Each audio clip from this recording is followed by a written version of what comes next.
The Nintendo 64 launched in Japan and North America a few months apart from each other. However, they both had the same launch title lineup. Mario 64 and Pilot Wings 64 came out day and date with the system, and shortly after came Wave Race 64. It was a sparse catalog of games in the system's earliest days, but still, what a solid trio, especially Mario and Wave Race, which became big hits for Nintendo. But what if I told you that these two legendary N64 games got fancy re-releases in Japan only? Maybe you've heard of the Shindou versions of Mario and Wave Race 64. On the surface, they were simply the exact same games except with Rumble Pack support added, but a deeper dive shows Nintendo did a lot more than just add vibration. And even though they're not very well remembered, these versions had a greater impact on the legacy of these two games than you may realize, which is pretty impressive for a couple of Japanese-only re-releases, right? And now, let's get ready to rumble!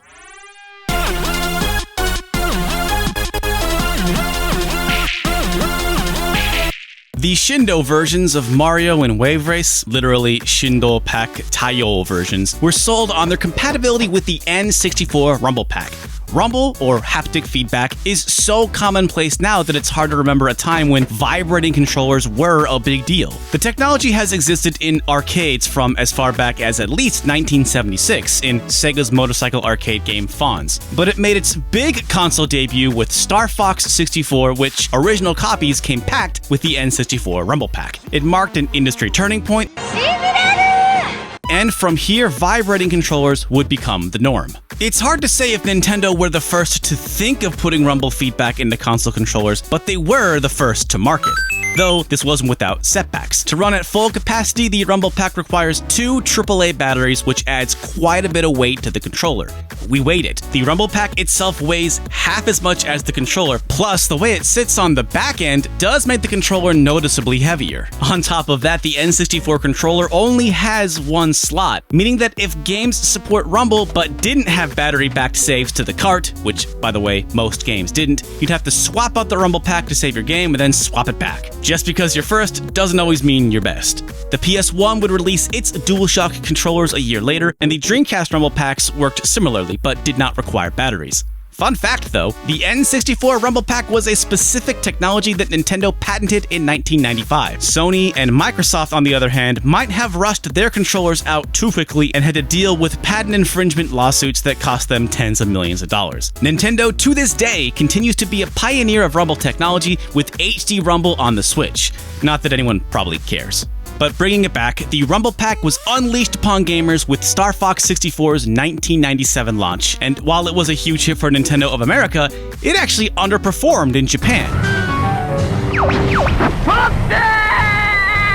Maybe Nintendo of Japan thought they needed a little more juice to help push the Rumble Pack, which explains the surprisingly elaborate ad campaign behind the Shindou re-releases. You see, these Rumble Pack re-releases of Mario and Wave Race 64 were planned to be sold at full price, 6,800 yen, which is about $70. Seriously, that's already a bit of a hard sell for 2 games Japanese N64 owners probably definitely already owned. So they brought in rising teen idol Yoko Hirosue, who actually was already in their Star Fox 64 commercial. I guess that makes her Nintendo's Rumble Girl. Not only that, but the games were slated to be released on July 17th, which also happens to be Hirosue's 17th birthday. As if targeting golden birthdays wasn't enough, copies of these games were apparently sold with a hand fan that had Hirosue's face on it. I'm not sure this ever happened actually, I couldn't find any pictures online, and the complete copies we have don't include it. Now listen, you might have forgotten or never known about these re-releases, but Nintendo really swung for the fences here. They must be something really special, right? Well, let's see what the rest of the world was missing out on. First up, Mario 64. Now, to really get your head around the changes made in the Shindou version, you first have to start with the 2 other versions, the original vanilla Japanese version and the North American version, released in June 96 and September 96 respectively. They were only released a few months apart, but it was enough for these versions to be quite different from each other. From layout differences, like this star, which is in a box in international versions, to much less voice acting. In the vanilla Japanese release, Peach's letter doesn't have voiceover, and there's also a serious shortage of Mario 2, just a lot less voice work that is actually noticeable right from startup.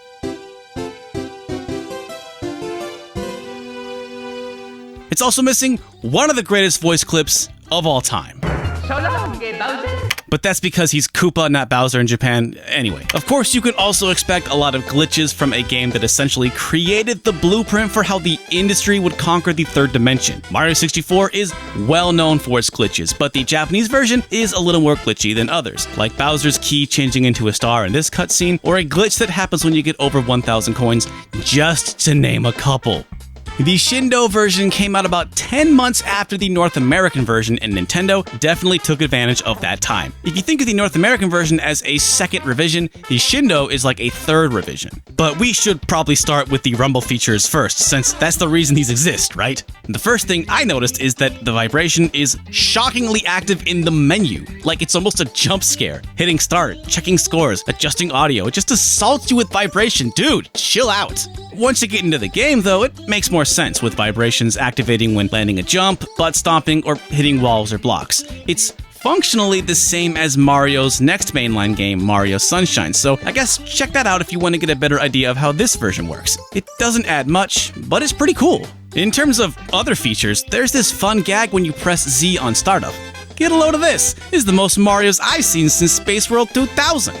This is often referred to as an Easter egg, and I guess it technically is, but it's actually mentioned in the instruction book, so it's not that big of a secret. It also features most of the voice work that was missing from the vanilla Japanese version. Okie dokie. Dear Mario, please come to the castle. I baked a cake for you. Yours truly, Princess Toadstool. Peach. Like I said, this is basically a revision of the North American version, meaning it has all the fixes from the vanilla Japanese version, plus some other fixes that make the Shindou version basically the Greedo shot first of Mario 64. Before I get ahead of myself, these problematic changes will only impact two specific groups: hardcore fans and speedrunners. Most people could still play Mario 64 Shindou and enjoy what the rumble function has to offer. However, this version has mysteriously increased load times. In just a cursory look at our footage, load times doubled and sometimes tripled for entering the castle or starting a level. It's still only fractions of a second. I didn't notice it myself before counting frames in the footage, but for speedrunners, that adds up. They also changed some of Mario's behavior, like making it so he always faces the screen after grabbing onto a tree or pole. But the biggest change is that Nintendo took out the backwards long jump. This is pretty significant, since the backwards long jump is an essential part of Mario 64 speedrunning that allows you to skip huge sections of the game. By this measure, because the rumble doesn't really add that much, it's in fact a worse version of the game.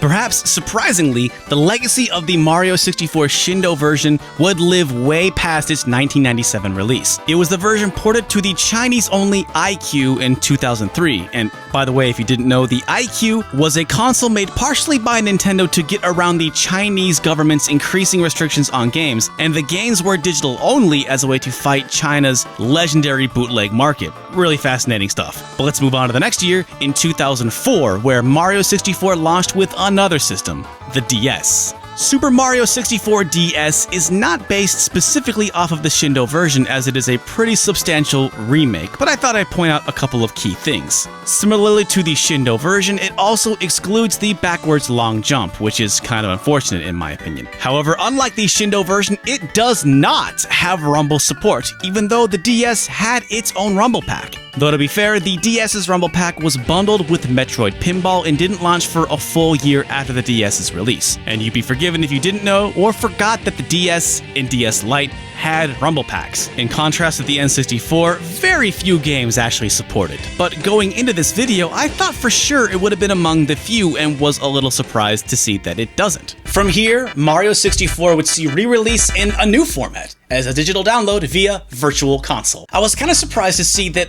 all of the Japanese Virtual Console versions of Mario 64 are based off of the Shindou version, while the rest of the world got their respective international versions. And you know, I'm actually not sure if the Japanese Virtual Console releases even included the actual rumble, and there's reason to suspect that it didn't. For example, Star Fox 64, which is the rumble game, it didn't have vibration support in the Wii Virtual Console version, though it did in the Wii U Virtual Console version. Do a barrel roll. What's wild to me is that vanilla Mario 64 was a huge hit in Japan, right? Selling millions of copies. However, this revision that released a year later that probably only a tiny fraction ever actually played became the canonical version for Japan, but not the rest of the world. Like, this is the definitive Mario 64, says Nintendo, but not definitive enough for the rest of the world. And you Japanese players that grew up playing the vanilla version, nah, that one doesn't count anymore. I mean, for such an important game like Mario 64, it's kind of baffling. Where does that leave our other Shindou game? Well, for starters, Wave Race 64's legacy is far less complicated than Mario 64's. There are far fewer differences between the vanilla Japanese and North American versions. Most of the changes are more like presentational differences. The billboard advertisements in races are changed, a few voice clips have been re-recorded, they changed a few course names, like from Sandy Beach to Sunny Beach. Most of these can be chalked up to standard localization changes. So before we even get into the Shindou versions, there wasn't much for Nintendo to quote fix with Wave Race in the first place, but there are still some significant differences. First off, the rumble feels way more natural than Mario 64, which isn't surprising really. You feel the vibration initially as you accelerate, and once you reach top gear, it reacts as your craft impacts against the waves. It's pretty similar to how the vibration feels in the GameCube sequel Wave Race Blue Storm, and it's great! It's a shame Pilot Wings and Mario Kart 64 didn't get the same re-release treatment. But anyway, I wouldn't say it's an essential feature, but it does make an already great game just that much better. In terms of other features, Wave Race 64 Shindou has some pretty substantial additions. All the voice clips changed for the North American version are as they appeared in the vanilla Japanese version. However, and this is totally anecdotal, I feel like the audio mix or master was tweaked for this version and made louder overall. Like the entire soundtrack, all the audio just sounds a little louder. Wave Race! It's been often misreported that the title screen voice is different in the Shindou version, but that's how it sounded in the vanilla Japanese release. It's actually the non-Japanese versions that are different. Go figure. We also noticed slightly faster load times, but only very slightly faster. As you can see, they definitely aren't as big of a difference as in Mario 64. Another big difference is the inclusion of time trial ghosts. This was similarly seen in Mario Kart 64. However, instead of transparent racers, your times are represented as cute dolphin buddies. Also similarly to Mario Kart, you can only save 2 and they require such an incredible amount of memory space that you have to pull out the Rumble Pack and save it on a controller pack. But look, it's dolphin buddies! The third significant change is music. Wave Race Shindou's soundtrack features 3 songs that have been altered. Now, as far as I'm concerned, Wave Race 64 is one of the greatest video game soundtracks of all time, and by the way, it's one of the few games composed by Kazumi Totaka that doesn't appear to include the Totaka song. But anyway, the idea that you'd mess with perfection and alter songs was insane to me. But I have to say, I think these alterations do almost uniformly improve the soundtrack. The first altered song is the theme to Sunny/Sandy Beach. The Shindou version has an entirely new and slightly longer intro, features guitar on the main melody instead of the synth piano tone, and is in a different key. Now, I'm torn on how I feel about this one. On its own, I don't mind it, but the guitar tone brings a more intense vibe which clashes a bit with the game's first proper race and easiest track. The Port Blue/Port Pirates stage is another remixed song that again features more guitar and less synth piano, plus a rewritten section before the song loops that makes it a few seconds longer. Honestly, I'm pretty neutral on this one. It's a testament to its quality that I, like a lot of people, didn't even notice the difference. But put them side by side and you can't miss it. But it's still a minimal difference. The best change is the final track of the game, Southern Island. A pretty significant change here. Again, a different key, more guitar, and a slight change to the main melody. Overall, I think this is a large improvement. Like the altered version of Sandy Beach, it's more intense, which is fitting for the last race in the game. As a huge fan of the music in this game, I was pleasantly surprised by these new versions. In terms of its legacy, though, Wave Race 64 Shindou is pretty similar to Mario 64. This was the version ported to the iQue, and for its Virtual Console releases, most regions got their respective non-Shindou versions, though some did have some additional advertisements changed. Nothing major, but since they were already tinkering with it to change some JPEGs, kinda wish they had switched out the songs as well. As for Japan, as you can see from this commercial for the Wii U Virtual Console, the Japanese Virtual Console releases of Wave Race 64 are the Shindou versions, and while this isn't as weird to me as the case with Mario 64, I do think everyone outside of Japan missed out on a better version of Wave Race 64. Though at the end of the day, I don't think the rest of the world was worse off without the Shindou versions.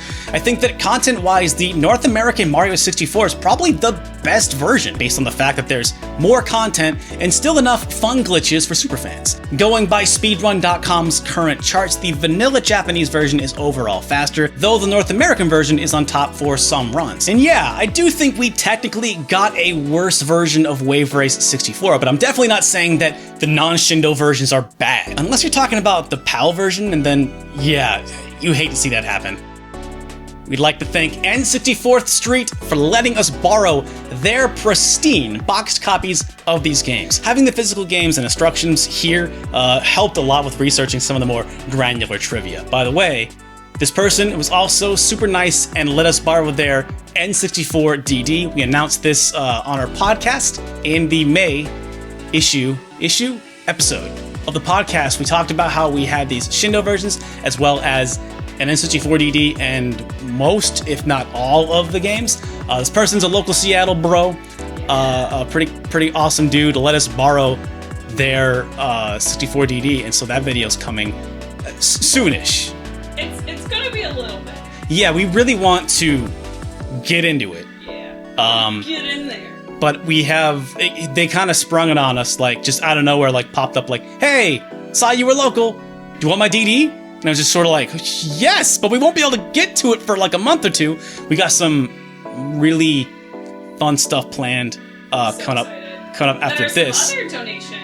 Yeah, we had another CDI Games, who is a patron. Yeah, so another awesome. Yeah, like they gave us all of their like how do we call them, like all their Rumble and Gyro games for Game Boy and Game Boy Advance. Game Boy Advance games that are too hot for emulation. Yeah. Cannot be tamed or emulated. Now that might be a good title, Grace. I mean, if that title doesn't work, then like the special guest that we might be able to rope in, that'll be something really fun.